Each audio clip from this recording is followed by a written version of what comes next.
Volal si ma otec? Áno, áno. Sadni si.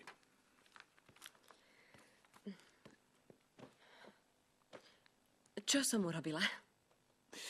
Dcerka, práve som dostal tento klebetník, ktorý postupne koluje po celej našej škole. A chcem vedieť, či je pravda, že si Joaquínova frajerka.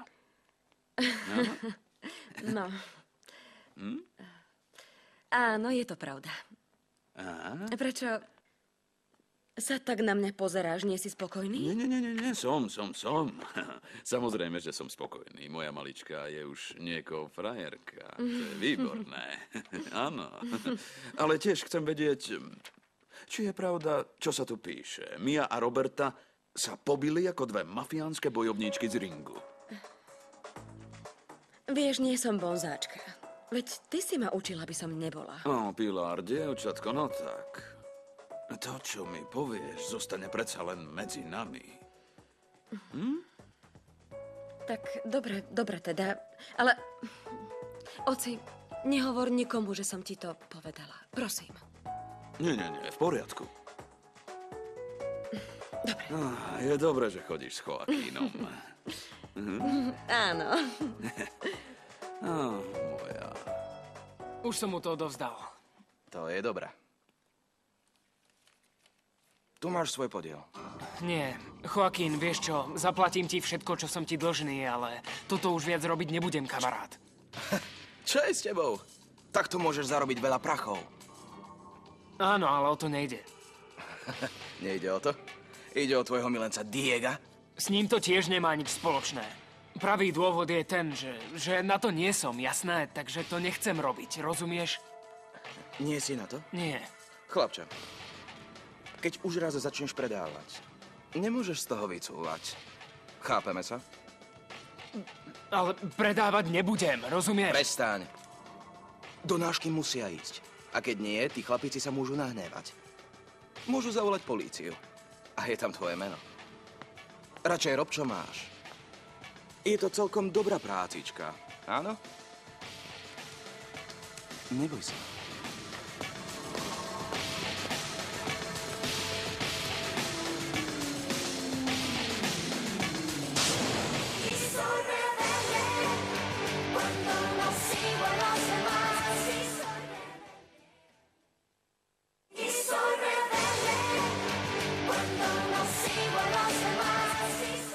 Alma, ideme už, nie?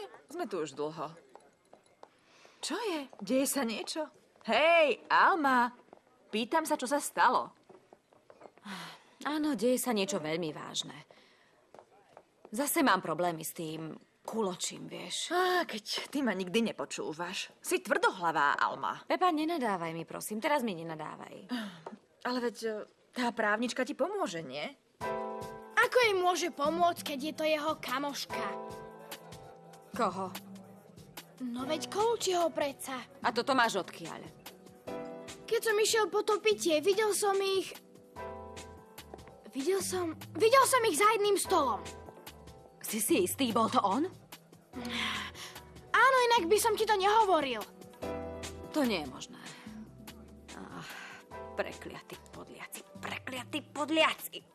Určite ju zaplatil. Ale ja to tak nenechám. Budú ešte o mne počuť. Prekliatí! Tá bitka medzi Miou a Robertou bola vrchol. Nedivím sa. To je Roberta. Je zjavné, že vo 4. ročníku je problém s disciplínou. Nie, ale prepáčte. Je to normálne a bežné v tomto veku. Čím viac na nich tlačíte, tým to bude horšie. Nesúhlasím, profesor. Toto treba zastaviť na začiatku. Ak nie, prerastú nám cez hlavu. Treba na nich tvrdú ruku. To je presne to, čo vravím aj ja. Tvrdú ruku na nich. Prísne disciplinárne opatrenia. Ale prečo ma nenecháte porozprávať sa s dievčatami? Nie, v žiadnom prípade. Ja zodpovedám za poriadok. A nie on? S pánom Estebanom, samozrejme. Isté. Vy sa postarajte o náhradu profesorky Hildy, dobre? Profesorka Hilda zostáva na škole. Nehovorte hlúposti. Sám som ju predsa zbavil všetkých jej funkcií. Porozprávam sa s ňou. Nie. Ja som akademický koordinátor, urobím to.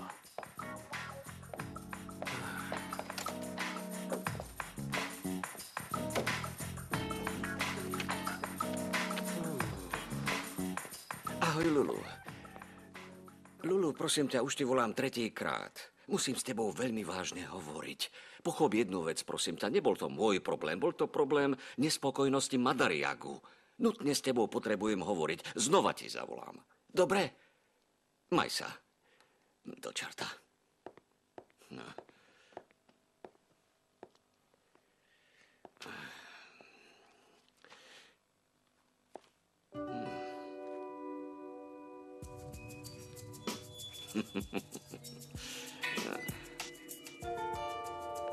Niko, ako dobre, že si tu.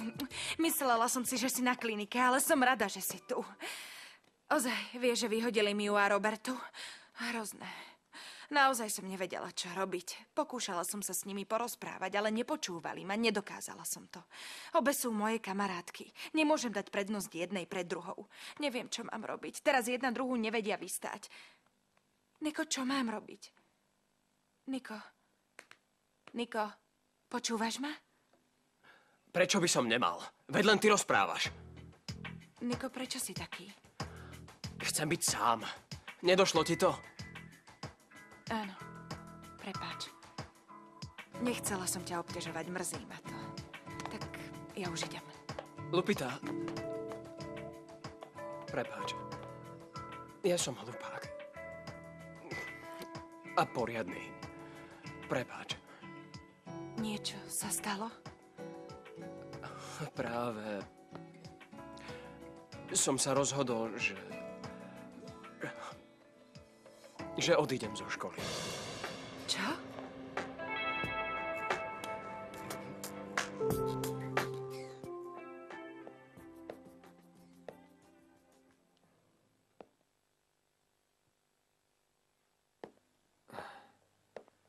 Hilda, hľadal som vás.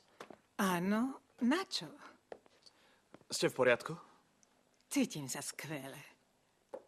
Ako dopadla hodina, ktorú ste mali s piatakmi? Áno, veľmi dobre. Len som už z toho aj trochu unavená. Asi už radšej pôjdem domov.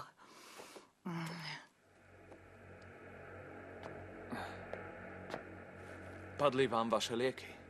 Aké moje? Ja neberiem žiadne lieky. Ja som zdravá.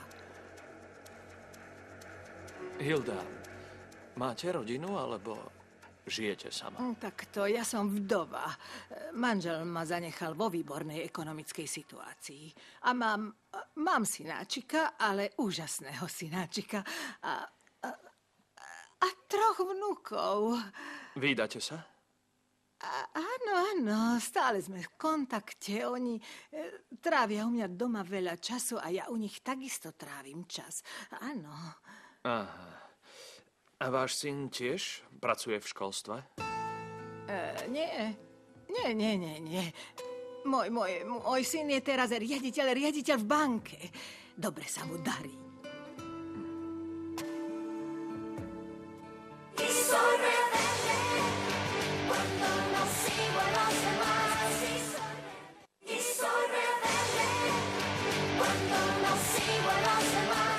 Teraz od vás očakávam, že mi sami poviete, čo ste tu vyviedli.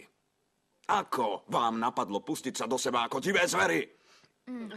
Pozrite, mne to v skutočnosti pomohlo vybiť si vnútorné napätie, lebo hlúpi ľudia ma vážne trochu znervozňujú. Vidíte, pán riaditeľ? Táto ženská je monument všetkého zla, veď to je horor. Chceš?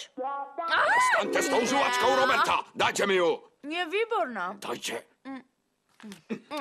Kvôli bitke ste zabudli na vaše panické záchvaty, nie? Viete, pán riaditeľ, keď sa bijem, zabudnem absolútne na všetko. A tie panické záchvaty prichádzajú tak náhle, chápete ma? Opantajú ma, ale aj pri bitke nie. Dobre, takže teraz tu takto obe zostanete. V pokoji a v tichu. Je to jasné? Ako? Áno? Nemôžem ísť čakať do svojej izby? Nie. Pán riaditeľ, prosím, tu je veľmi znečistený vzduch. Nie a nie! V žiadnom prípade. Obe tu zostanete, až kým si po vás neprídu vaši rodičia. Už boli oboznámení. Môj ocko? To všetko kvôli tebe, Roberta. Buď ticho, toto vylúčenie bude slúžiť ako taký malý novoročný výletík. To asi ťažko. Pochybujem, že bude nejaký výletík. Prečo? Lebo vy si myslíte, že týmto Môžem spôsobom... vedieť, čo sa tu zase deje?